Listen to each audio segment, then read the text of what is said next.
Saudi আরবে driver, পুরুষ driver রাখলে মহিলাদের সেই গাড়িতে চড়া যাবে কিনা এখন ফতোয়া দিচ্ছে, সৌদি শরিয়া কাউন্সিল ফতোয়া দিচ্ছে, ইজমা কিয়াসের মাধ্যমে ফতোয়া দিচ্ছে। ওই নারীকে দুধ খাওয়াইতে হবে, ওই ড্রাইভারকে দুধ খাওয়াইতে হবে, দুধ খাওয়াইলে সে মানে ড্রাইভিং করতে পারবে, মহিলারে নিয়ে যাইতে পারবে। কি তামসা চিন্তা করেন এখন।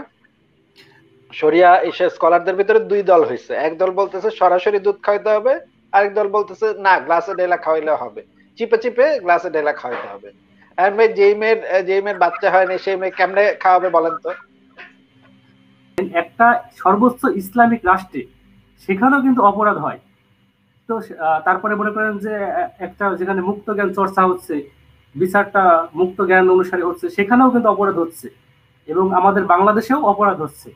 তো আসলে আমাদের সব দেখতে হবে, যেটাই হোক, অথবা মুক্ত জ্ঞান অথবা ইসলামিক দৃষ্টিকোণ থেকে হোক, এটার বিচার করা উচিত। আমি আসলে এটা মনে করি। আচ্ছা, বিচার বলতে আসলে আপনি কিরকম মনে করছিলেন? মানে বিচার জিনিসটা বলতে আমাকে যদি একটু ভেঙে বলতেন। মানে ধরেন ধরেন বাংলাদেশে বিচারহীনতার সংস্কৃতির বদলে বিচারের সংস্কৃতি শুরু হয়ে গেল। যে আপনি নিজেই বললেন যে ইউরোপে বিচার ব্যবস্থা আছে, তারপরেও সেখানে এখনো হয় ধর্ষণ। আমাকে একটু এই বিচার বলতে আপনি আসলে কি বোঝাচ্ছেন? বিচার বলতে বোঝাচ্ছিলাম, মনে করেন আপনি যে দৃষ্টিকোণ থেকে হোক, মনে করেন একটা ইসলামিক রাষ্ট্রে সেখানে ধর্ষণের সাজাটা কি মৃত্যুদণ্ড, তাই না? তো দেখা যাচ্ছে যে একটা ইসলামিক রাষ্ট্রে একটা ধর্ষণ হয়েছে, কিন্তু তাকে মৃত্যুদণ্ড দেওয়া হলো না, তাহলে কি হবে? ধর্ষণটা আবার মনে হয় বেড়ে যাবে। আবার দেখা যাচ্ছে ইউরোপের কান্ট্রিতে মনে করেন সেখানে একটা ধর্ষণ হলো, কিন্তু সেটা বিচার করা হলো, হোক সেটা মানে মুক্ত জ্ঞান থেকে হোক অথবা কোনো ধর্মীয় জ্ঞান থেকে হোক। তো যেখানে আসলে বিচারটা করা হয়, সেটা যে দৃষ্টিকোণ থেকে হোক, সেখানে অপরাধ কমে যায়। এই সমস্যাটা এই জায়গাতেই হচ্ছে, ভাবার সমস্যাটা এই জায়গাতেই হচ্ছে। বিচার যে দৃষ্টিকোণ থেকেই হোক না কেন বা যে উদ্দেশ্যেই হোক না কেন, না, বিচারের উদ্দেশ্য থাকতে হবে নির্দিষ্ট। আচ্ছা, আসিফ ভাই বোধহয় এই বিষয়ে আমাদেরকে কিছু বলতে চাচ্ছিলেন। মাতো ভাই, কিছু বলার আগে আপনি কি ইসলামের সমকামীদের শাস্তি একটা হাসান হাদিস আছে, একটা সহিহ হাদিস আছে, এই সংশয়.info থেকে একটু বের করবেন। এই বিষয়ে আমি একটা কথা বলি ভাই, যদি আমি আমি আমি আমি এখন কথা বলছি তো একটু শুনে নেন, তারপর আপনি বলুন ভাই। হাদিস দুইটা মাতো ভাই যদি একটু বের করতে পারেন তাহলে একটু স্ক্রিনে দেখাই। আমি মোবাইলে আছি তো এইজন্য পারছি না আর কি। দেখেন তো আসিফ ভাই এই হাদিস দুইটা। হ্যাঁ হ্যাঁ, ঠিক আছে। এখানে দেখেন, এই হাদিস সহিহ হাদিস এবং হাসান হাদিস, এই দুইটাতে একটাতে উপরেটাতে বলা আছে। আচ্ছা, এই হাসান হাদিসটাতে নিয়ে আসেন। সুনান আবু দাউদ শরীফের ইবনে আব্বাস থেকে বর্ণিত, উভয়কে হত্যা করবে, উভয়কে হত্যা, তখন এর কর্তা এবং যার সাথে এরূপ করা হবে উভয়কে হত্যা করবে। আচ্ছা, আমাদের এই ওনার নামটা কি? জনি ভাই। জনি ভাইকে আমি একটা জিনিস জিজ্ঞাসা করি যে ধরেন মাদ্রাসাতে একটা ছেলে বালক 12 বছর বয়স, সে তার ইমাম সাহেব দ্বারা ধর্ষণের শিকার হলো। বলেন তো ভাই, ইসলামী হুকুমতে এইখানে শাস্তিটা কি হবে বলেন তো? অবশ্যই মৃত্যুদণ্ড হবে। কার মৃত্যুদণ্ড? আসলে দেখেন, এখানে যে ধর্ষণটা করেছে সে ইমাম হোক আর যেই হোক না, এখানে যেটা বলা আছে, এখানে এই হাদিসে যেটা বলা আছে, তোমরা যখন কাউকে লুতের কওমের মতো কাজে সমকামে লিপ্ত দেখবে, তখন এর কর্তা, একটু শুনে নেন, তখন এর কর্তা মানে যে করেছে, এবং যার সাথে এরূপ করা হবে মানে যার সাথে করা হয়েছে, উভয়কে হত্যা করবে। এটার মানে কি ভাই বুঝান তো আমাদের। হ্যাঁ, আসলে এখানে বিষয়টা ক্লিয়ার। আমি দীর্ঘদিন তাবলীগ জামাতের সাথে সংযুক্ত ছিলাম। এই বিষয়গুলো আমি খুব ভালো রকম একটা মাঝামাঝি অবস্থানে ঝুলে আছি, না সংশয়বাদ না ধার্মিকতা, এর মাঝামাঝি কিন্তু আমি ঝুলে থাকা একজন ব্যক্তি। এটা আমি ভাই এই হাদিসটা নিয়ে একটু বলেন ভাই, প্লিজ একটু হাদিসটা নিয়ে বলেন ভাই। তো হাদিসের তো অনেক প্রকারভেদ আছে, তো এখানে দেখা যাচ্ছে সহিহ হাদিস লেখা আছে। তো আমি জানা মতে যেহেতু ইমামদের, না এই হাদিসটা হাসান হাদিস, তবে এই সমপর্যায়ের আরো সহিহ হাদিস আছে যেখানে উভয়কে হত্যা করার কথা স্পষ্ট ভাবে বলা আছে। আমি অন্য হাদিসও দেখাতে পারবো। এই জিনিসটা অনেকগুলো তাফসিরও আছে, অনেকগুলো প্রখ্যাত বর্ণনাকারী, প্রখ্যাত রাবি এই বিষয়টা বর্ণনা করেছেন। যে কর্তা যে করছে এবং যার সাথে এরূপ করা হচ্ছে, উভয়কে হত্যা করতে মহানবী নির্দেশ দিয়ে গেছেন। এখন বলেন তো ভাই। আচ্ছা ঠিক আছে, আমাকে বলার অনুমতি দিন, আমি বলতেছি। হ্যালো, হ্যাঁ হ্যাঁ ভাই বলেন। আমি বলতেছিলাম, আপনি যেটা তুলে ধরেছেন এটা ঠিক আছে, কিন্তু সর্বশেষে ইজমার ভিত্তিতে দেখা যায় কি যে কিছু যারা ইসলামী স্কলার আছে তারা কিন্তু একটা সমাধান দিয়েছে। মানে সর্বোপরি সমাধান হচ্ছে যদি উভয়ের সম্মতিতে হয়ে থাকে, মনে করেন যদি দুইটা পুরুষ যদি একে অপরের উভয়ের সম্মতিতে এই কাজটা করে থাকে, এটা যদি প্রমাণিত হয় তাহলে সেক্ষেত্রে মৃত্যুদণ্ডের কথা বলেছে। তবে আমি এটা রেফারেন্সটা দেখেন ভাই, এটা রেফারেন্সটা দেখেন ভাই যে হাদিস, নেই, তবে আমি একটা কথা বলি, একটু এটা সহিহ হাদিসের রেফারেন্সটা দেখান যে এক পক্ষ যদি জোরপূর্বক করে, আরেক পক্ষ যদি মানে ইয়াটা না করতে চায়, বা অনেক সময় দেখা যায় মাদ্রাসার ছাত্রদেরকে ভয় ভীতি দেখিয়েও এই কাজে রাজি করায়, বলে যে তোমাকে বেশি নাম্বার দিব, তোমাকে পরীক্ষা পাশ করায় দিব, বা বলে তোমার বাপ মার কাছে কিন্তু বিচার দিব, তুমি এই কাজটা না করলে তোমার বাপ মায়ের কাছে বিচার দিব। তখন কিন্তু ছেলেটা কিন্তু বাধ্য হয় আসলে, মানে মানে রাজি হয় আর কি, রাজি হয়ে যায় যে হ্যাঁ ঠিক আছে করেন হুজুর করেন। তো সেটা কিন্তু সে সম্মতি দিচ্ছে, সে কিন্তু আর জোরাজুরি করছে না ওই সময়। না, এই বিষয়টা দেখেন সে সম্মতি কেন দিচ্ছে, তাকে অবশ্যই কোনো ভাবে ইয়ে করা হয়েছে, তার কারণে তো সম্মতি দিচ্ছে, তাই না? আচ্ছা যাই হোক, আমি আমার ওপিনিয়নটা বলি। না ভাই একটু এই কথাটা কি বললেন একটু আরেকবার বুঝায় বলেন তো আমাদেরকে। কোনটা? মাত্র যে কথাটা বললেন এটা একটু আমাদেরকে বুঝায় বলেন তো। বলতেছিলাম যে ওই যেভাবে মানে একটা বালককে মনে করেন যে একটা হুজুর রাজি করাইছে, এই যে ভয় ভীতি, এটাও তো একটা জোরপূর্বকই, তাই না? আচ্ছা হ্যাঁ, এটা তো একটা কৌশলে জোরপূর্বক, তাই না? কৌশল করা, এই জিনিসটা তো তাহলে সেই ছেলেটা যে রাজি হলো ভয় ভীতির কারণে, তাকে শাস্তি দেওয়াটার বিধানটা না, এটা তো আমি নিজেও মেনে নিব না, কারণ আসলে এখানে অবশ্যই হুজুর শাস্তি পাওয়ার যোগ্য। তো এখানে ধার্মিক, আচ্ছা ঠিক আছে, এখন আপনাকে আমি বুঝতে পেরেছি আপনি এই হাদিসের কোনো আসলে সহিহ রেফারেন্স দিয়ে এই হাদিসে মানে কি আছে সেটা দেখাতে পারবেন না ভাই। আমি আমাদের সব একটু বলি ভাই, আমাদের মোটামুটি সব হাদিস মোটামুটি পড়ে ফেলা আছে। হ্যাঁ, আপনি নতুন হাদিস পয়দা না করলে আসলে এখানে কিছু আর আসলে বলার নেই। না আপনার ওপিনিয়ন আমি জানতে চাই, সরি ভাই আপনার ওপিনিয়ন আমি জানতে চাই না, আমি চাই যে কোনো রেফারেন্স ভিত্তিক আলোচনা। ঠিক আছে, রেফারেন্স দেখাবেন, আমরা সেটা মেনে নিব, রেফারেন্স দেখাতে পারলে মেনে নিব। তো দ্বিতীয় পয়েন্ট একটু বলে নিই ভাই, একটু অপেক্ষা করেন, দ্বিতীয় পয়েন্ট একটু বলে নিই। একজন নারী যখন ধর্ষণের শিকার হয়, একজন নারীকে শরিয়া কোর্টে যখন জিনিসটা প্রুফ করতে হয়, জিনিসটা যখন সে যখন শরিয়া কোর্টে, পাকিস্তানের হুদুদ আইন আছে, আপনি নিশ্চয়ই জানেন পাকিস্তানের যে আইন বিচার ব্যবস্থায় এই জিনিসটা আপনি নিশ্চয়ই জানেন। পাকিস্তানের হুদুদ আইনে যে জিনিসটা বলা আছে যে 3 বা 4 জন পুরুষ সাক্ষীকে সাক্ষ্য দিতে হবে যে তার সাথে ধর্ষণ হয়েছে, এবং সেইটা দেখতে হবে, সচক্ষে দেখতে হবে, সেই 3 বা 4 জন পুরুষ সাক্ষী সচক্ষে জিনিসটা লিঙ্গের ভিতর লিঙ্গ প্রবেশ দেখতে হবে। দেখলে সেটা বুঝি, ঠিক আছে। আমি আপনাকে যে জিনিসটা জিজ্ঞাসা করছি যে একটা ধর্ষিতা নারী, ভাই আমাকে একটু বলতে দেন ভাই, আপনি মাঝখানে বারবার কথা বলছেন ভাই, একটু বলতে দেন ভাই, শেষ করতে দেন। একটা ধর্ষিতা নারী কি 3-4 জন পুরুষ সাক্ষী সাথে নিয়ে ধর্ষিত হতে যায় কখনো? বা 3-4 জন পুরুষ সাক্ষীকে সামনে দাঁড় করা রাখে? ভাই আপনারা একটু দেখেন, দেখে মজা নেন। এটা তো পসিবল না, হ্যাঁ। এবং যারা ওইখানে বসে বসে দেখতেছে তারা নিশ্চয়ই ধর্ষকেরই সহযোগী, তারা নিশ্চয়ই এসে কোর্টে সাক্ষ্য দিবে না। এখন বিচার ব্যবস্থাটা যদি এরকম হয়, কোন দেশের বিচার ব্যবস্থাটা যদি এরকম ফল্টি একটা বিচার ব্যবস্থা হয় যেখানে একটা বাচ্চা ছেলে মাদ্রাসার শিক্ষক দ্বারা ধর্ষণের শিকার হলে তার উপরেই মানে হদ জারি করার মানে আশঙ্কা থাকে, অথবা যদি এরকম হয় যে একটা নারী ধর্ষিত হওয়ার পরে সে যদি শরিয়া কোর্টে গিয়ে সাক্ষ্য প্রমাণের অভাবে তাকে জেনাকারী সাব্যস্ত করে, তার উপরে 80 বেত্রাঘাত প্রযোজ্য হয়, 80 বেত্রাঘাত বা 100 বেত্রাঘাত প্রযোজ্য হয়, এরকম একটা ফল্টি বিচার ব্যবস্থার সাথে আপনি কিভাবে মানে ইউরোপের মুক্ত চিন্তার দেশের বিচার ব্যবস্থা কম্পেয়ার করতেছেন ভাই? এটা একটা খুবই হাস্যকর এবং খুবই মানে মর্মান্তিক ব্যাপার, মর্মান্তিক কথা আপনি বললেন। এরকম একটা ফল্টি 1400 বছর আগের পুরনো একটা ফল্টি, যেটা অপরিবর্তনযোগ্য, যেটার কোনো পরিবর্তন হবে না, যেটার কোনো সংস্কার হবে না, সেই বিচার ব্যবস্থার সাথে আপনি আধুনিক বিচার ব্যবস্থা আপনি কম্পেয়ার করতেছেন। আধুনিক বিচার ব্যবস্থা প্রত্যেকটা জিনিস টেস্ট হয়, প্রত্যেকটা গুলা টেস্ট হয়, প্রত্যেকটা এভিডেন্স টেস্ট হয়, বারবার টেস্ট হয়, বারবার ভেরিফাই হয়, সেই ভেরিফিকেশনের পরে একটা জাজমেন্ট আসে। সেটার সাথে আপনি তুলনা কিভাবে করতেছেন যে ওই বিচার ব্যবস্থা হইলেও ভালো চলবে, এই বিচার ব্যবস্থা হইলেও ভালো চলবে? কিভাবে বলেন এই সমস্ত কথা ভাই? হ্যাঁ ভাই, আমি যেটা বোঝাতে চাইছি আসলে বিচারটা দরকার, আমি সেই কথা বলেছি।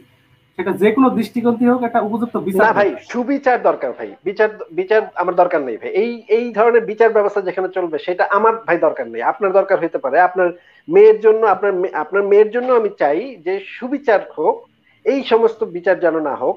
যদি আপনার মেয়েও যদি এই ধরনের ঘটনার ভিতর দিয়ে যায়, আপনার বাচ্চা ছেলেটা যদি এই ধরনের ঘটনার ভিতর দিয়ে যায়, আমি চাই ইউরোপিয়ান কোর্টে সেই বিচারটা হোক, যেন প্রত্যেকটা সাক্ষ্য প্রমাণ দেখে যে অপরাধী তার বিচার হোক, যে ভিকটিম তাকেও যদি শাস্তির সম্মুখীন করা হয়। এই বিচার ব্যবস্থা ভাই দরকার নেই ভাই আমার। আচ্ছা, এই বিচার ব্যবস্থা যদি আপনি আধুনিক ইসলামিক স্কলারসের হাতে ছেড়ে দেন, তারাও কিন্তু আসলে সর্বোপরি একটা সুন্দর বিচার করে।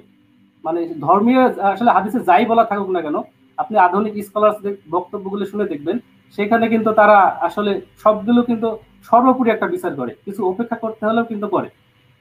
এগুলো আপনাকে কে বলে ভাই? এগুলা কোত্থেকে পান এই সমস্ত কথা ভাই? এই ইসলামী শাসন ব্যবস্থায় একজন মানুষ যদি ইসলাম ধর্ম ত্যাগ করে, তার হচ্ছে গিয়ে মৃত্যুদণ্ড। একদম সোজা কথা, মৃত্যুদণ্ড দেওয়া হবে।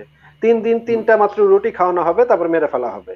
এটা পৃথিবীর কোন সভ্য দেশে, কোন পৃথিবীর কোন সভ্য দেশে এই বিচার ব্যবস্থা চলবে ভাই? এগুলা কি মাথা খারাপের মতো কথা বলেন ভাই? না, আমি প্রথমেই বলেছি ভাই, আমি কিন্তু ধর্মের পক্ষে সাফাই গাইতে আসিনি কেন। আমি কিন্তু মানে আপনার যে কথাগুলো বলতেছেন, মনে করতেছেন যে একজন রিলিজিয়াস পার্সনের সাথে কথা বলছেন। আমি কিন্তু একদম রিলিজিয়াস পার্সন না। মাঝামাঝি প্রথমেই বলেছি, আমি একজন সংশয়বাদ আর ধার্মিকতার মাঝামাঝি ঝুলে থাকা একজন ব্যক্তি। আমি সম্পূর্ণ কিন্তু সেটা হয়ে থাকলে ভাই আপনি কিভাবে, মানে ইউরোপিয়ান বিচার ব্যবস্থার সাথে আপনি কিভাবে সম্ভব যে এই বিচার ব্যবস্থার আপনি তুলনা করতেছেন? কিভাবে সম্ভব এটা বলেন তো? কম্পেয়ার করিনি ভাই, আমি বলেছি বিচারটা দরকার, যে কোনো দৃষ্টিকোণ থেকে বিচারটা দরকার। বিচারটা যদি এরকম ফল্টি হয়, বিচারটাতে যদি ভিকটিমকেই যদি শাস্তি পেতে পাওয়ার সম্ভাবনা থাকে, তাহলে সেই বিচার দিয়ে আমরা করব কি ভাই? আপনি এটা কল্পনা করতে পারেন যে এমন একটা বিচার ব্যবস্থা আছে যে বিচার ব্যবস্থার ভিতর দিয়ে ভিকটিম কি শাস্তি দেওয়া হতে পারে, ভিকটিমই শাস্তি পাওয়া যেতে পারে। যদি প্রমাণ সে দেখাতে না পারে, তাহলে ভিকটিমই শাস্তি প্রাপ্ত হবে। এরকম বিচার ব্যবস্থা আপনি চান? কিভাবে চান? কিন্তু ভাই আধুনিক মানে জগতে বা আধুনিক সভ্যতায় কোন ধার্মিকও আমার মনে হয় না এই বিচারটা করবে যে একজন ভিকটিমকে সহ ফাঁসি দিবে। আমার মনে হয় না করবে এটা। না না ভাই, এইগুলা তো অপরিবর্তনযোগ্য আইন। ইসলামী শরীয়ত হচ্ছে অপরিবর্তনযোগ্য আইন। সামান্য কিছু বিষয় ইজমা কিয়াস করা যায়, সেগুলো অপরিবর্তনযোগ্য বললেও কিন্তু বর্তমানে কিন্তু এটাকে পরিবর্তন করা হয় ভাই। সামান্য কিছু জিনিস ইজমা কিয়াসের মাধ্যমে পরিবর্তন করা যায়, কিন্তু সেটা অত্যন্ত সামান্য। সেটার হচ্ছে অত্যন্ত লিমিটেড, জায়গাটা অত্যন্ত লিমিটেড জায়গা। এটা আপনি মানে বড় বড় এই ধরনের জিনিসগুলো আপনি ইজমা কিয়াস কিছুই করতে পারবেন না, কারণ হাদিস আছে, কোরআনের আয়াত আছে এই বিষয়ে। চুরি করলে আপনার হাত কাটতেই হবে, যত ইজমা কিয়াস করেন আপনার হাতই কাটতে হবে। হ্যাঁ, তা ঠিক আছে। এগুলো আসলে মানে চুরি করলে হাত কাটতে হবে এই বিষয়টা মনে করেন। আপনি বলতে পারেন যে আসলে ইসলামের কিছু বিষয় আছে যেগুলো সংশোধন করা দরকার। যদি এই কথাটা বললে একজন মুসলমান থাকে না, সে কিন্তু আসলে হয়ে যায়, মুরতাদ হয়ে যায়। তারপরেও কিন্তু কিছু কিছু বিষয়টা বর্তমানে যারা ইসলামিক স্কলার আছে কিন্তু সেই দিকে তারা একটু দৃষ্টিপাত করতেছে যে আসলে এই বিষয়গুলো একটু করার দরকার। যার কারণে কিন্তু আসলে তারা ওইভাবে বিচারটা করতেছে। তারা কিন্তু ভিকটিমকে শাস্তি দেওয়ার পক্ষে না, বরং যে অপরাধী ইজমা কিয়াসের ভিত্তিতে বাস বিচার করে কিন্তু তাকে শাস্তি দেওয়ার কথা বলে।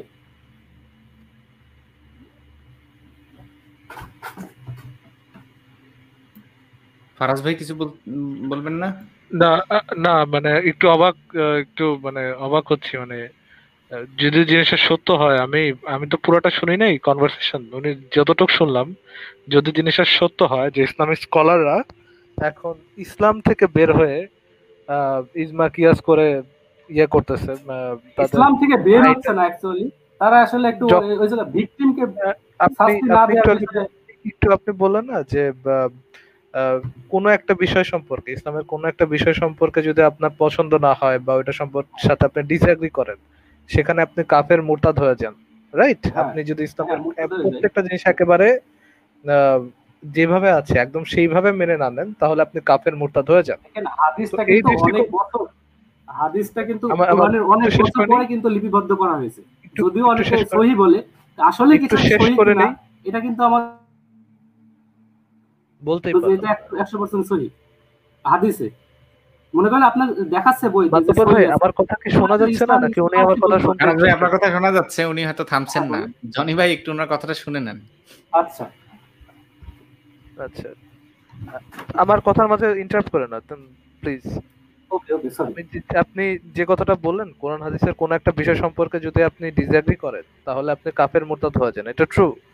আর হ্যাঁ সাথে আপনি এটাও বললেন যে হ্যাঁ তারা ইসলামিক আইনগুলোকে একটু এডিট করে, ইসলামিক আইনগুলোকে একটু ঠিক করে তারা ভিকটিম যেন শাস্তি না পায় এরকম কোন একটা আইন ব্যবস্থা করতে চাচ্ছে। ইসলামিক স্কলাররা এরকম আইন ব্যবস্থা করতে যাচ্ছে। তাহলে আপনার কনক্লুশন অনুযায়ী কি আসে যে ইসলামিক স্কলাররা কাফের মুরতাদ হয়ে তারা ইসলামিক আইনকে সংশোধন করতেছে? না, তো বিষয়টা যদি আসলে এই এরকম না। সংশোধন দরকার, আসলে এরকম না বিষয়টা, দেখেন তারা কিন্তু কোরআন শরীফে যেগুলো আছে সেগুলো কিন্তু জাস্টিফাই, তারা কখনোই তারা এদিক ওদিক হবে না। বিশেষ করে হাদিস যেগুলো আসিফ ভাই কিছু তুলে ধরলো, মানে এগুলো একটু দেখেই মনে হয় যে হাদিসটা একটু ঝামেলা আছে, হয়তো কোনো লিপিবদ্ধ ঝামেলা আছে, অথবা রাবি দুর্বল ছিল, অথবা যে কোনো ভাবে সেটাকে সহি দেখাচ্ছে, কিন্তু অ্যাকচুয়ালি এটা কতটুকু সহি এটা ইসলামী স্কলারসটাই বলতে পারে। আমি কোরআনের কথা বলিনি, কোরআনের জায়গাটা আমি ওখানে স্পর্শ করতে চাই না।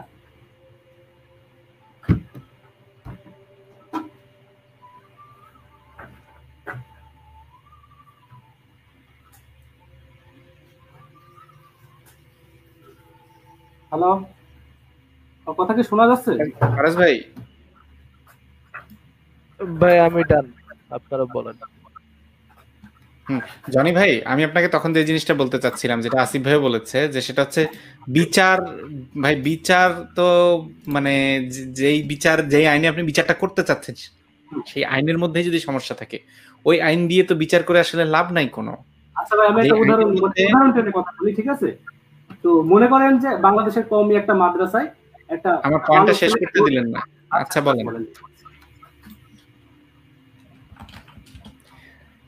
আমি আমি যেটা বলতে চাচ্ছিলাম সেটা হচ্ছে যে আপনি যখন একটা বিচার চাচ্ছেন, যে বিচার দরকার বলছেন, কিন্তু যেই আইনে বিচারটা চাচ্ছেন সেই আইনটা যদি ত্রুটিপূর্ণ হয় তাহলে সেই আইন দিয়ে তো বিচার করে লাভ নাই।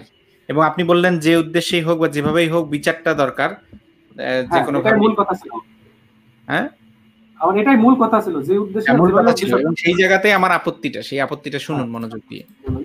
সেটা হচ্ছে আপনার বিচারের উদ্দেশ্য থাকে। একটা মানুষকে যখন বিচার করা হয়, একটা মানুষের যখন বিচার করা হয়, একটা জিনিস মাথায় রাখবেন, কোনোভাবেই এই উদ্দেশ্যটা হচ্ছে প্রতিশোধ নেওয়া না। বিচার আর অবশ্যই প্রতিশোধ এক জিনিস না। অবশ্যই প্রতিশোধ হচ্ছে ধর্মীয় জিনিসপত্র, বর্বর জিনিসপত্র, সামাজিক জিনিসপত্র, আদিম কালী চিন্তা ভাবনা, প্রাচীন যুগের চিন্তা ভাবনা, প্রিমিটিভ চিন্তা ভাবনা। প্রতিশোধ কখনো, ভাই এরকম কথার মাঝে মাঝে যদি এইভাবে ইন্টারাপ্ট করেন, আমি তো কথা বলতে পারবো না ভাই। একটু শোনেন, নিজেকে মিউট করেন, তাহলে আমরা বলতে সুবিধা হবে, অন্যরাও শুনতে পারবে ভালোভাবে। হ্যাঁ, আচ্ছা। এই বিচার এবং প্রতিশোধ দুটো ভিন্ন জিনিস। প্রতিশোধ জিনিসটা কোনোভাবেই বিচারের সাথে গুলিয়ে ফেলা যাবে না। একজন আপনার বাবাকে খুন করেছে, তার কোনো একটা ক্ষতি করতেই হবে, এটার নাম বিচার না, এটার নাম হচ্ছে প্রতিশোধ। এখন এই যে বিচার ব্যবস্থায় মোটামুটি তিনটা উদ্দেশ্যকে সামনে রেখে কাউকে শাস্তি প্রদান করা হয় বা বিচারটা আর কি করা হয়। তার মধ্যে এই যে আদিম যে ধ্যান ধারণা ছিল সেটা ছিল হচ্ছে এই যে এরকম প্রতিশোধ। কিন্তু মানে এইটা নিয়ে আপনি বললে আমি বিস্তারিত একটা লেকচার দিতে পারি, যেটা অলরেডি বহুদিন বলেছি, যে প্রতিশোধ কখনোই একটা অন্যায়কে রুখতে পারে না। যেই অন্যায়কে রোখাটা হচ্ছে, একটা অপরাধকে রুখে দেওয়া হচ্ছে বিচারের মূল উদ্দেশ্য, সেইটাকেই রুখতে পারে না। যেটা হয়ে গেছে সেটা তো আপনি রিভার্স করতে পারবেন না, সেটা তো আর ব্যাক আনতে পারবেন না। কাউকে যদি খুন করা হয়ে যায়, কাউকে যদি আহত করা হয়ে যায়, সেটা তো আর তাকে অনাহত করা তো সম্ভব না। তার তো মার্ডারটাকে রিভার্স করা যাবে না, তার তো এই অ্যাসাল্টটাকে রিভার্স অ্যাসাল্ট করা যাবে না। সেই জন্য এই যে কারোর উপর প্রতিশোধ নেয়, এই প্রতিশোধটার নিয়ে আসলে কোনো লাভ হয় না, প্রতিশোধ নিয়ে কোনো কিছু হয় না। সেই জন্য প্রতিশোধ পরায়ণ কোনো ধরনের বিচার ব্যবস্থা এখন আর প্রচলিত নাই। এখন দুই ধরনের বিচার ব্যবস্থা প্রচলিত আছে, তার মধ্যে যে দুইটা হচ্ছে কি, প্রতিরোধ আর একটা হচ্ছে সংশোধন। প্রতিরোধটাও মূলত সবসময় কার্যকর না। কারণ যেমন ধরেন জনি ভাই, আজকে যদি আপনার খুবই কাছের একটা বন্ধু টনি, সে যদি একটা ধর্ষণ করে, ভাই আপনিও অবাক হবেন, আমরাও অবাক হব। কারণ আপনি ছোটবেলা থেকে যার বন্ধু আপনি জেনে এসেছেন সে খুবই ভালো একটা মানুষ, সে যে ধর্ষণ করবে এটা নিশ্চয়ই আপনি আজকে লাইভে আমাদেরকে বলবেন না। আমি যদি আপনাকে জিজ্ঞেস করি আপনার এমন কোনো বন্ধু আছে যে ধর্ষণ করতে পারে, আপনি নিজেই বলবেন না না না না, আমার কোনো বন্ধু ধর্ষণ করার মতো বন্ধু থাকতেই পারে না, সে আমার বন্ধু হবে কেমনে, না না এরকম, না না অমুক তো ধর্ষণ করতে পারে না। অর্থাৎ ধর্ষণটা করার আগ মুহূর্ত পর্যন্ত তাকে আপনি ইনোসেন্ট ভাবতেন, তাকে আপনি ভালো মানুষ ভাবতেন, তাকে আপনি নিষ্পাপ ভাবতেন, তার দ্বারা অপরাধ হইতে পারে না এরকম ভাবতেন, তারপরেও সেই ব্যক্তিটা ধর্ষণ করে। তো সেই রকম ব্যক্তিকে তো প্রতিরোধ করার কোনো যন্ত্র বা প্রতিরোধ করার কোনো পদ্ধতি আজ পর্যন্ত আবিষ্কৃত হয় নাই। এরকম একটা ব্যক্তিকে অপরাধ করার থেকে ঠেকানো যাবে না। আবার বেশিরভাগ খুনোখুনি, বেশিরভাগ অনেক ধরনের অপরাধ আছে যেগুলো হয় মুহূর্তের মধ্যে উত্তেজনার বশে, রাগ উঠছে কানের নিচে দিছেন একটা ঠাস করে ধরায়, এই যে অপরাধটা হইলো, এটা তো আপনি জিন্দেগিতে আগে থেকে প্রেডিক্ট করতে পারবেন না যে আপনি প্রতিরোধ করবেন। পুলিশ দিয়ে, আর্মি দিয়ে, বিডিএফ দিয়ে জীবনে কোনোদিন অপরাধ প্রতিরোধ করা যায় না। আবার কাউকে আরেকজনকে শাস্তি দিয়ে এই যে ধর্ষণের জন্য কম মানুষের ফাঁসি হয়েছে, কম মানুষের হয়েছে, জেল জরিমানা হচ্ছে, যাবজ্জীবন জেল, 7 বছর জেল, 10 বছর জেল, কম মানুষের হচ্ছে। পেপার খোলেন, অমুক অমুক অমুক রায় হলো, তমুক রায় হলো, অমুকের হলো। তারপরেও কি করলো, সিলেটে স্বামীকে বা হাজবেন্ডকে বা বয়ফ্রেন্ডকে যাই বলেন না কেন, তার সঙ্গীকে আটকে রেখে ধর্ষণ করা হইলো। ওপাশে পাহাড়ে কি হইলো, বাবা মাকে আটকে রেখে ধর্ষণ করা হইলো।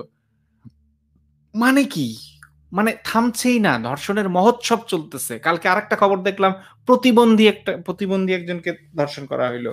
তারপরে আরেকজনকে দেখলাম স্বামীর রক্ত খুঁজে বেড়াচ্ছে একটা মহিলা, স্বামীকে বাঁচানোর জন্য ব্লাড ইনফিউজ করবে, সেই জন্য সে ব্লাড খুঁজে বেড়াচ্ছে। ওই নারীটাকে আসেন আমাদের কাছে, আমি রক্ত ম্যানেজ করে দিব বলে, তারই আবার আরেক নারী বান্ধবী, তার নাকি সে সঙ্গী, অঘোষিত সঙ্গী, এবং সমাজের মানে পত্রিকাওয়ালাদের চোখে সে হচ্ছে অবৈধ সম্পর্ক তার সাথে তার। তো এনিওয়ে, সেই আমাদের চোখে অবৈধ বৈধ এই শব্দগুলোর চাইতে বেশি ইম্পর্টেন্ট, ওটা আলাদা আলোচনা। এনিওয়ে, তার সেই অঘোষিত সঙ্গী তার কাছে নিয়ে গিয়ে ওই নারীকে ধর্ষণ করা হলো, স্বামীর জন্য রক্ত জোগাড় করে দেওয়ার কথা বলে। তো ভাই, এই মানুষগুলো তো দেখছে ধর্ষণের জন্য সাজা, তো দেখছে, ফাঁসি দেখছে, যাবজ্জীবন দেখছে, 7 বছরের জেল দেখছে, জরিমানা দেখছে, বহু কিছু দেখেছে। তারপরেও তো ওই এই মানুষগুলো ধর্ষণ করছে, এই কুলাঙ্গারগুলো ধর্ষণ করেই চলেছে, থামছে না তো। তারপরে খুনের জন্য কম সাজা হয়েছে মানুষের, তারপরেও তো মানুষ খুন করছে। চুরির জন্য কম সাজা হয়েছে, তারপরে তো মানুষ চুরি করছে।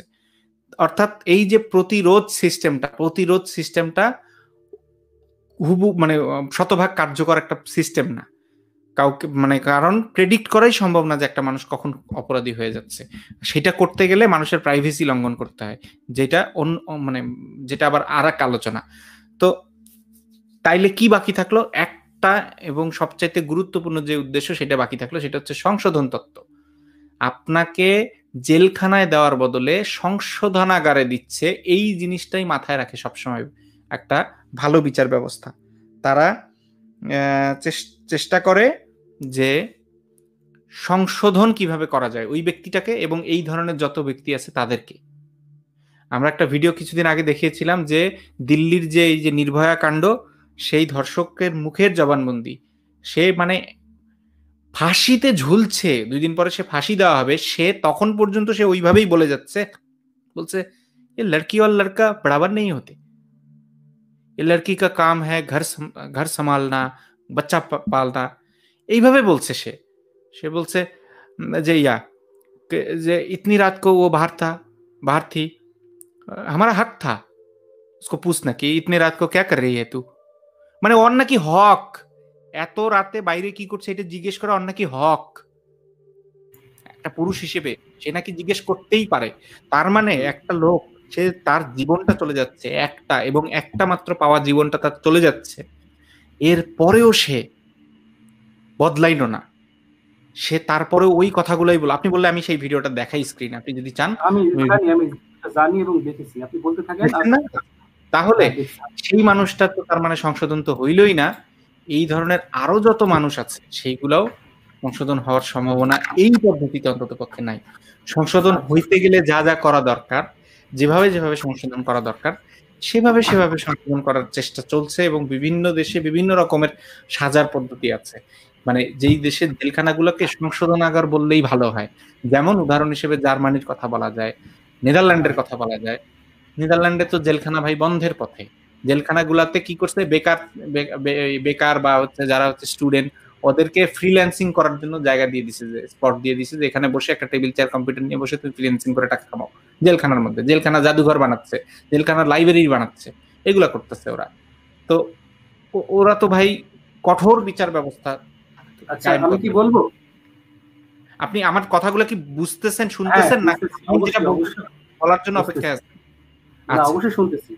হ্যাঁ, আচ্ছা তাহলে আমি এটা বলে শেষ করি যে তারা এই মানে একেবারে কঠোর বিচার করবে এই টেন্ডেন্সি মাথায় নিয়ে বিচার করে না। তারা কঠোর শিক্ষা দিয়ে দিবে এই টেন্ডেন্সি মাথায় নিয়ে বিচার করে না। তারা বিচার করে কিভাবে একজন অপরাধী যে অপরাধ করে ফেলছে, কি কারণে হয় হোক অপরাধ করে ফেলছে, তাকে কিভাবে সংশোধন করা যায়, এবং এই অপরাধ করার প্রবণতা যাদের মধ্যে জাগতে পারে তাদেরকে কিভাবে আগে থেকেই সংশোধন করা যায়, কিভাবে এই অপরাধীর সাথে ট্রিট করার মাধ্যমে অন্যদের বিরুদ্ধে, অন্যদের ব্যাপারে সংশোধনমূলক কর্মকাণ্ড করা যায়, সেই লক্ষ্য মাথায় রেখে তারা বিচার করে। এখন আপনি যেটা বলছিলেন যে কোনো মূল্যেই বিচার হোক, বা বিচার অন্ততপক্ষে হোক, বিচারহীনতার সংস্কৃতি না ভাই, বিচারহীনতার জন্য মোটেই অপরাধ বাড়ে না। বিচারহীনতা কোনো ব্যাপারই না, ব্যাপার হচ্ছে সুবিচার না থাকা, বিচারের সিস্টেমটার মধ্যেই গলদ থাকা, এটা হচ্ছে আমাদের কথা। আচ্ছা, তো আপনার কথা আসার আগে আমি তার আগের একটা কথা বলি, যেটা আসলে বলতে চাচ্ছিলাম, আসিফ ভাই বলছিল তখনই বলতে চাচ্ছিলাম, আপনি বললেন আপনার শেষ হওয়ার পরে বলতে। তো মনে করেন যে বাংলাদেশের একটা কওমি মাদ্রাসা আছে, তো সেখানে অনেক শিশু আছে, তো ওই মাদ্রাসার হুজুর কর্তৃক ওই মাদ্রাসার এক শিশুকে মানে শিশু ধর্ষিত হলো। তো এই বিচারটা আপনি যদি বাংলাদেশের কোনো ইসলামী স্কলার্সকে দেন, তাহলে কিন্তু তিনি কিন্তু উভয়কে কিন্তু মৃত্যুদণ্ড দিবেন না, এটা আমি বিশ্বাস করি। না না না, এটা করতে পারবে না, উনি মৃত্যু দিবেন না। তাকে যদি একদম সমস্ত ক্ষমতা দেওয়া হয় তারপরেও কিন্তু তিনি মৃত্যুদণ্ড দিবেন না, বরং হুজুর কি মৃত্যুদণ্ড দিবেন। তাহলে সেই আসিফ ভাই যে কথাটা বলছিল আসলে সেই বিষয়টা ওইরকম ভাবে বলা উচিত না। তো এবার আপনার কথাই আসি আমি। দাঁড়ান আসিফ ভাই, উনি বলতে চাচ্ছে হুজুরের ক্ষমতা আছে ছেলেটাকে বাদ দিয়ে ওই লোকটাকে শাস্তি দেওয়ার, কিন্তু এটা কি ইসলামের সাথে সাংঘর্ষিক হয়ে যাবে না আসিফ ভাই? ইসলামের বাইরে গিয়ে কি সেই রায়টা দিতে পারবে? না, এটা ইসলামের বাইরে দেখাতে হবে, ইসলামে এই বিধানটা ওনাকে দেখাতে হবে, প্রুফ করতে হবে। তো আপনি আমাকে প্রুফ করেন তাহলে জনি ভাই যে এটা কোথায় আছে। এটা ইজমা এবং কিয়াসের ভিত্তিতে দিবেন। সে তার বিবেচনায় ইজমা কিয়াস হচ্ছে গিয়ে কোরআনের আয়াতের রেফারেন্সে ইজমা কিয়াস করা যায়। আপনি কি ইজমা কিয়াস কি জানেন ভাই? কোথাও বলা নাই কোরআন এবং হাদিসের, একটু শুনে নেন, কোরআন এবং হাদিসের রেফারেন্স দিয়ে ইজমা কিয়াস করতে হয়। আপনি ইজমা কিয়াস আসমান থেকে বাইরে নামে না, ঠাস করে পড়ে না। ইজমা কিয়াস করার সময় কোরআন এবং হাদিসের রেফারেন্স দিতে হয়। আপনি আমাকে তাহলে সেই রেফারেন্স গুলাই দেন, ইজমা কিয়াসই করেন না হয়, কিন্তু কোরআন এবং হাদিসের রেফারেন্স দিয়ে করেন। রেফারেন্সটা কি? দেখেন অনেক হাদিস আছে, কিন্তু মানে হাদিসটা আপনি যেটা দেখালেন এটা না, হাজার হাজার হাদিস আছে। তো অনেক হাদিসে কিন্তু মানুষের বিচারের দিকে, তাহলে সেটা দেখায় দেন না ভাই, সেটা দেখায় দেন। আমি তো ইসলামী স্কলার্স না, আমার তো হাদিস মুখস্থ নাই, তবে সময় দিলে অবশ্যই দেখানো যাবে। তো একটা হাদিসে বলছে আপনি যেটা দেখালেন, তাহলে যেদিন আপনার কাছে হাদিসটা থাকবে সেদিন আইসেন না। এখন যেহেতু প্রসঙ্গক্রমে কথাটা উঠে যাচ্ছে, তাহলে তো তাই না? আপনার এইটা ভুল হচ্ছে, যে আপনার এটা ভুল হচ্ছে, ভাবছেন যে ইজমা কিয়াসের মাধ্যমে কোরআন বা হাদিসের একটা বক্তব্যকে পাল্টে ফেলতে পারবে। না ভাই, ইজমা কিয়াস হয় কোরআন এবং হাদিসের মধ্যে যদি যেই জিনিস ক্লিয়ার করে বলা নাই, একটু কনফিউশন তৈরি হয়েছে বা যুগের সাথে নতুন একটা বিষয় চলে আসছে, সেটার ক্ষেত্রে যেমন 8 রাকাত পড়বো তারাবির নামাজ নাকি 20 রাকাত পড়বো, এইটাতে ইজমা কিয়াস করা যাবে, কিন্তু তারাবির নামাজ পড়বো কিনা এই বিষয়ে ইজমা কিয়াস করা যাবে না। কেউ যদি বলে শুনে নেন না, বিচারটা কনফিউশন না। কিভাবে কনফিউশন? এখানে তো ক্লিয়ারলি বলেই দিছে উভয়কে হত্যা করবে। আবার দেখো কুরআনে কিন্তু এইভাবে বলা নাই ভাই। আপনি এখন আপনি কি হাদিস মানেন না? তার মানে না না, হাদিস মানবো না কেন? হাদিসও মানি। তাহলে হাদিসের মধ্যে ওই হাদিস ভাই আপনি কি বলছেন? মানে একটু আগে আপনি বললেন হাদিস কোরআন মানেন, এখন আবার বলছেন কোরআনে নাই। আপনি বুঝতেছেন যে আপনি কি বলছেন? কোরআনে থাকা লাগবে, হাদিসে তো আছে। আমি কি বলবো না আপনি বলবেন?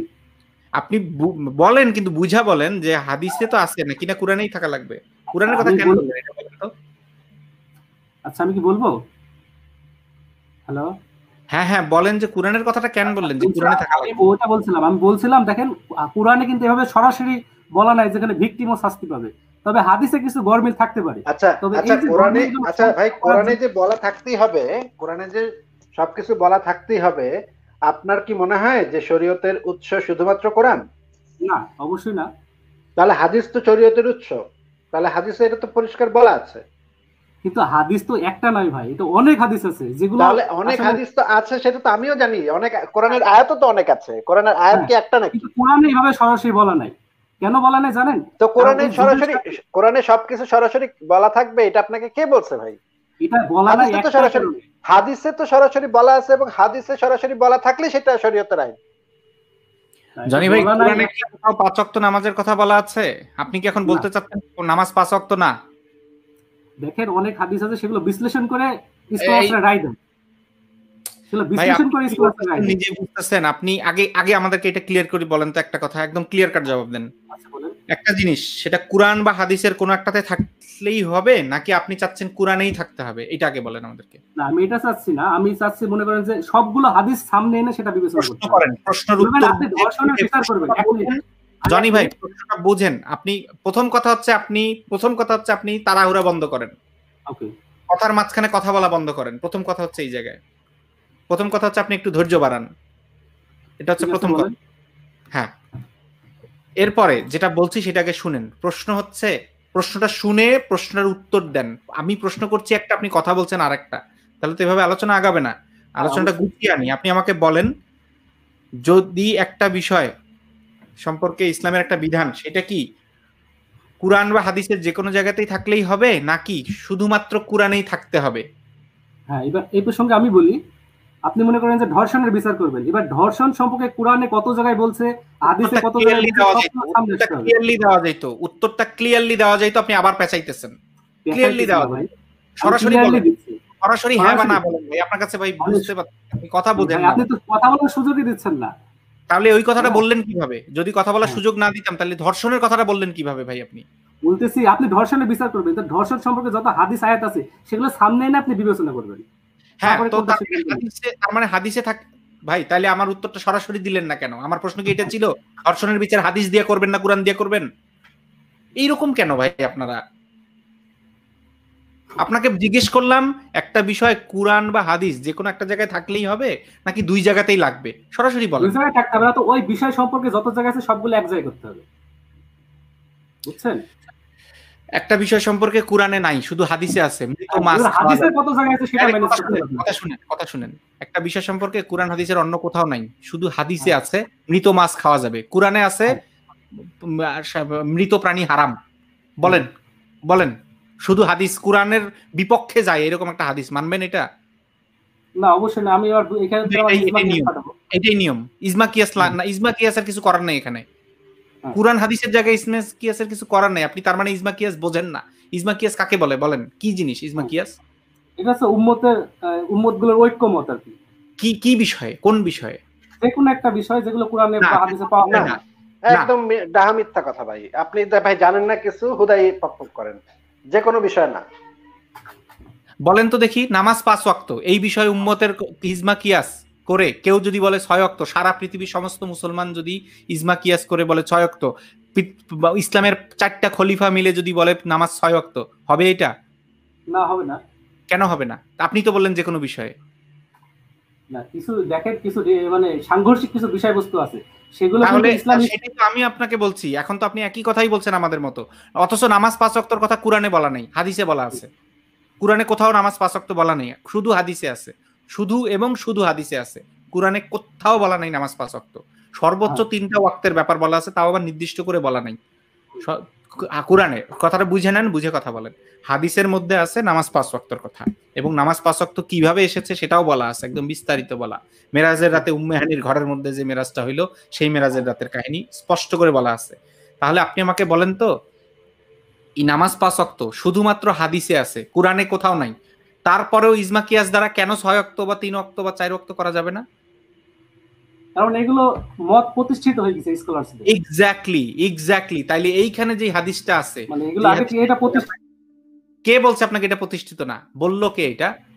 বললো কে এটা প্রতিষ্ঠিত না? এটা বললো কে? একটা বিষয় হাদিসে আছে যে সমকামিতা যে করবে, যার সাথে করবে, উভয়কে হত্যা করা হবে। এইটা প্রতিষ্ঠিত না, এটা আপনাকে কে বললো? হাদিসেই তো আছে এটা। হাদিস কি আর প্রতিষ্ঠিত আর না? আর হাদিসে যেটা থাকে সেই বিষয়ে যদি কোনো উম্মা যদি মানে দ্বিমত করে, তার তো ইমানই থাকবে না, সে তো কুফরি করলো সরাসরি। তাহলে আমি হাদিসের যে বিরুদ্ধে কথা বললো, সে তো কুফরি করলো। কি বলেন ভাই এই সমস্ত? হাদিসের বিরুদ্ধে, উদাহরণটা দিলাম, হাদিসের বিরোধিতা করা হচ্ছে কুফরি করা। আপনি কি বলেন এই সমস্ত? আমি যে উদাহরণটা কোত্থেকে দিলাম পান এই মাদ্রাসার সমস্ত, স্টুডেন্ট, এই সমস্ত তাহলে কি কথা ভাই কোত্থেকে পান যে হাদিস, হাদিস পরিবর্তন করা যায়? এটা কই পেয়েছেন আপনি? পরিবর্তন করার কথা তো বলতেছি, অন্যান্য হাদিস না, সামনে না, এসে বিচার করবে সে। অন্য হাদিস আনেন না আপনি, অন্য হাদিস এই হ্যাঁ, এটার কন্ট্রাডিক্টরি হাদিস আনেন না আপনি, তাহলে তো আপনি নিয়েই আসেন।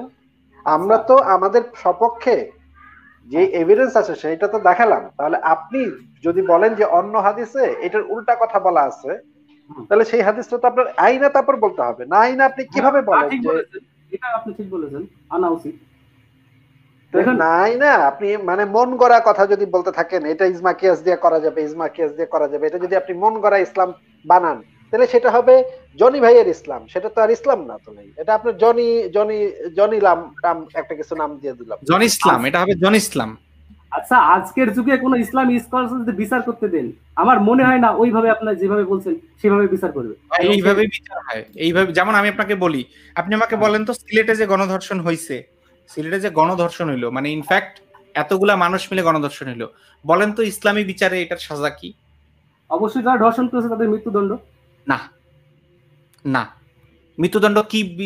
বিচারটা যে হবে, মানে মৃত্যুদণ্ডটা যে হবে, সাক্ষীর সিস্টেম কি, হুম। প্রমাণের সিস্টেমটা কি আমাকে বলেন তো দেখি। ইসলামের দৃষ্টিতে এইটার প্রমাণটা হবে কেমনে?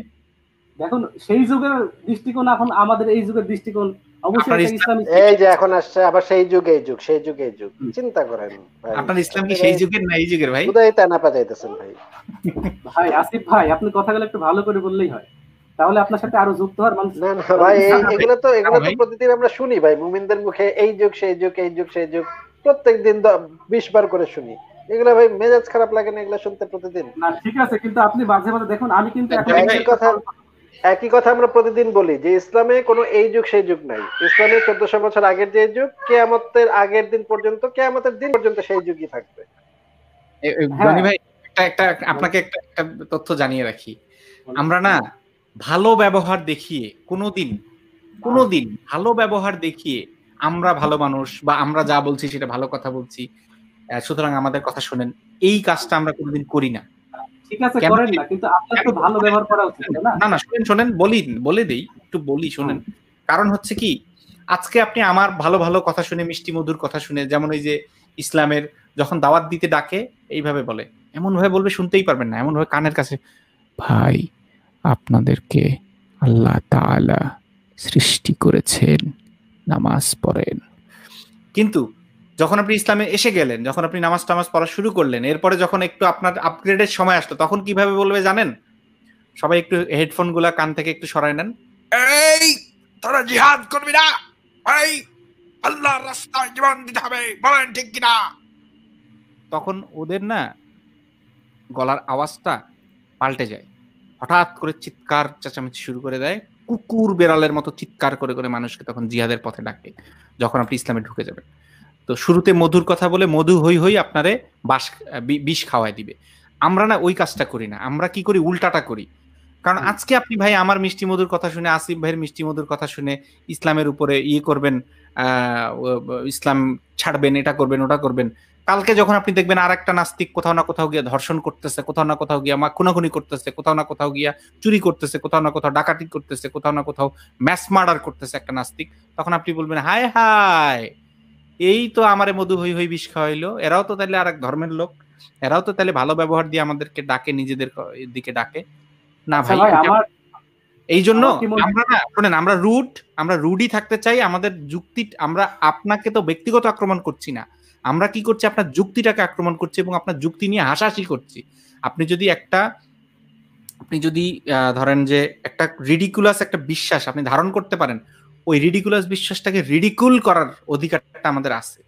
এই আমরা তো আপনাকে রিডিকুল করতেছি না, যে আপনার ধরেন যে আপনি একজন মুসলিম বা আপনি একজন মানুষ, আপনি একজন পুরুষ, আপনার হাত একটা, ধরেন যে আপনার যদি একটা হাতের সমস্যা থাকে, মানে আপনার কোনো ব্যক্তিগত বিষয় নিয়ে তো আমরা কোনোদিন সমালোচনা করছি, আপনি যেগুলো বলছেন সেগুলো নিয়ে হাসাহাসি করছি। এই যে যেমন আপনি বললেন ওই যুগের নিয়ম দিয়ে এই যুগ চলবে না, ভাই ইসলাম হচ্ছে কিয়ামত পর্যন্ত ধর্ম। ওই যুগে যেমন 5 ওয়াক্ত নামাজ ছিল, এই যুগেও 5 ওয়াক্ত। এই যুগের হিসাব, ওই যুগে যেমন রোজা ছিল সূর্যাস্ত থেকে সূর্যোদয় পর্যন্ত, এই যুগেও রোজা সূর্যোদয় থেকে সূর্যাস্ত পর্যন্ত, পাল্টে নাই তো একটু। ঠিক একইভাবে ওই যুগে যেমন বিচার করা হইতো, এই যুগে সেভাবে বিচার করা হবে। 4 জন চাক্ষুষ সাক্ষী লাগবে, যেই সাক্ষী, এবং ইনফ্যাক্ট কোরআন হাদিসে কোথাও ধর্ষণের কথা বলা নাই, জোরপূর্বক জিনার কথা বলা আছে।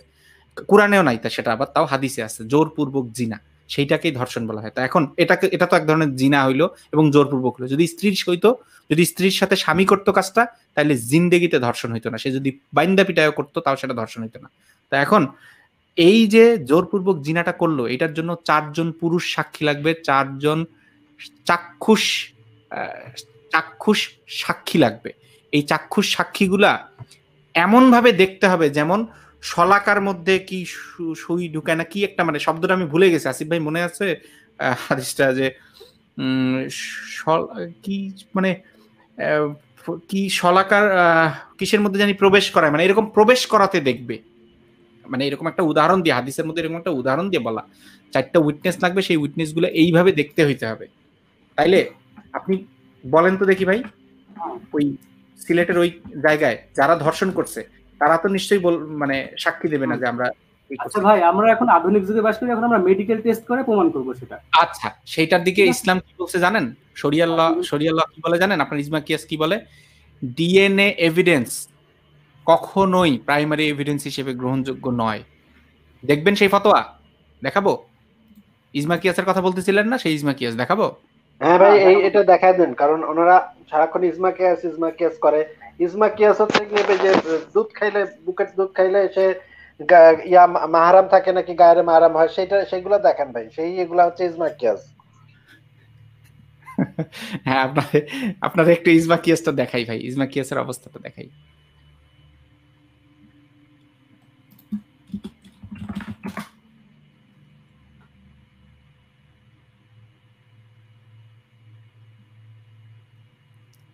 ততক্ষণ যদি ফারাজ ভাই বা আসিফ ভাই কিছু বলতে চান, বা জনি ভাই আপনি যদি কিছু বলতে চান বলেন। মানে সৌদি আরবে ড্রাইভার, পুরুষ ড্রাইভার রাখলে মহিলাদের সেই গাড়িতে চড়া যাবে কিনা এখন ফতোয়া দিচ্ছে, সৌদি শরিয়া কাউন্সিল ফতোয়া দিচ্ছে, ইজমা কিয়াসের মাধ্যমে ফতোয়া দিচ্ছে। ওই নারীকে দুধ খাওয়াইতে হবে, ওই ড্রাইভারকে দুধ খাওয়াইতে হবে। দুধ খাওয়াইলে সে মানে ড্রাইভিং করতে পারবে, মহিলারে নিয়ে যাইতে পারবে। কি তামসা চিন্তা করেন। এখন শরিয়া এসে স্কলারদের ভিতরে 2 দল হয়েছে। এক দল বলতেছে সরাসরি দুধ খাওয়াইতে হবে, আরেক দল বলতেছে না, গ্লাসে ঢেলা খাওয়াইলে হবে, চিপে চিপে গ্লাসে ঢেলা খাওয়াইতে হবে। এখন ভাই যেই মেয়ের বাচ্চা হয়নি সেই মেয়ে কেমনে খাওয়াবে বলেন তো? না, এই বিষয়গুলো স্পষ্টতই বাড়াবাড়ি। হয়তো একটু আগে তো আপনি বললেন যে এগুলা। আরে ভাই, বাড়াবাড়ি কিসের? এটা তো সহিহ হাদিসের বর্ণনা, আয়েশার হাদিসে, সহিহ হাদিসে আছে এটা। দেখুন, আমি আগে বলেছি কিছু কনফ্লিক্ট আছে, ঠিক আছে, সাংঘর্ষিক বিষয়বস্তু আছে, সেগুলো কিন্তু বর্তমানে স্কলারসরা সেভাবেই দেখে, মানে সেভাবে বিচার নাই। আচ্ছা, যেটাতে সাংঘর্ষ মানে যেটাতে মানে সাংঘর্ষ যেটার মধ্যে আছে, সেটা তো ভাই ইসলামের মৌলিক বিষয় না। মৌলিক বিষয়ে তো সংঘর্ষ নাই। আচ্ছা, এটা একটা চমৎকার কথা বলছেন যে যেটা আপনি অর্জন করবেন। আচ্ছা, মানে আপনি কর্কশ ব্যবহারটা আসলে আপনি অর্জন করছেন না, আমি এটাও বলতে চাচ্ছি না, আমি নিজে থেকেই কর্কশ হয়েছি বলতে চাচ্ছি। এনিওয়ে, এই যে দেখেন, DNA test can't B primary evidence in rape case, council of Islamic ideology. কি বুঝলেন? শরিয়ার ফতোয়া, এই হচ্ছে ফতোয়ার